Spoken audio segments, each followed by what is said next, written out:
السلام عليكم ورحمة الله. ازيك حبايبي؟ اتمنى ان انتم تكونوا بخير.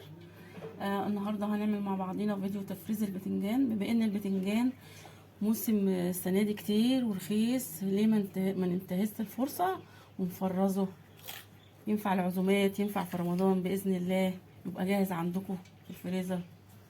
يلا نبدا بسم الله ونقول معايا. انا معايا هنا 2 كيلو بتنجان مقوراه زي ما حضراتكم كده شايفين، بس البتنجانه تكون محمله عشان لما نيجي نفرزها نطلعها من الفريزر تستحمل التلج. نقعته بعد ما قورته، نقعته بميه وليمون وخل عشان ينزل البقايا اللي في قلبه، وقلبه يبقى ابيض.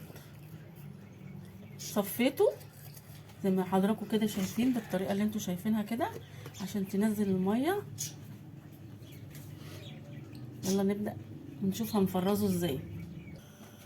انا حطيت الطاسه بتاعتنا على النار زي ما حضراتكم كده شايفين. هحط 5 معالق زيت يا دوبك بس تغطي الطاسه عشان ادي البتنجان بتاعنا تشويحه، مش هحمره.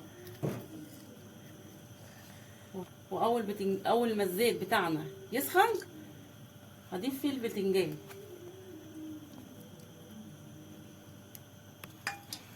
انا دلوقتي هضيف البتنجان بتاعنا في الزيت اللي حضراتكم كده شايفين.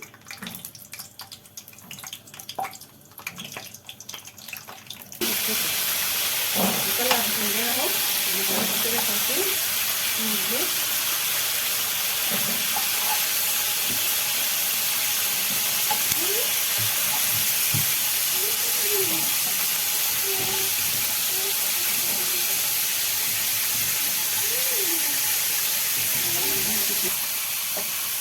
انا خلصت طلعت اول مره، حطيت تاني مره زي ما حضراتكم كده شايفين. نكرر الموضوع دوت لغايه ما نخلص البتنجان بتاعنا. نحط الصينيه ويبرد نرجع مع بعضينا ونشوف هنفرزه ازاي. انا هخلص بقيه الكميه نرجع مع بعضينا نفرزه عشان ميطولش عليكم الفيديو.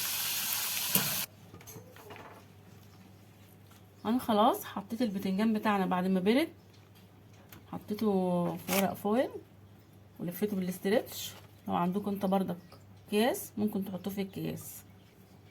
بالطريقه ديت هتاكلوا بتنجان زي الزبده، طري زي الزبده. كفايه ان انت عاملاه جاهز في الفريزر. هتطلعيه قبل بس ما تعمليه، طلعيه قبلها بنص ساعه وبعد كده احشيه عشان تعرفي تحشيه. لو سبتيه فتره اكتر من نص ساعه هتلاقي البتنجانه قافله، مش هتعرفي تحشيها. يا رب يكون الفيديو عجبكم. متنسونوش بقى في اللايك والشير والاشتراك في القناه. اشوفكم في فيديو جديد، والسلام عليكم ورحمه الله.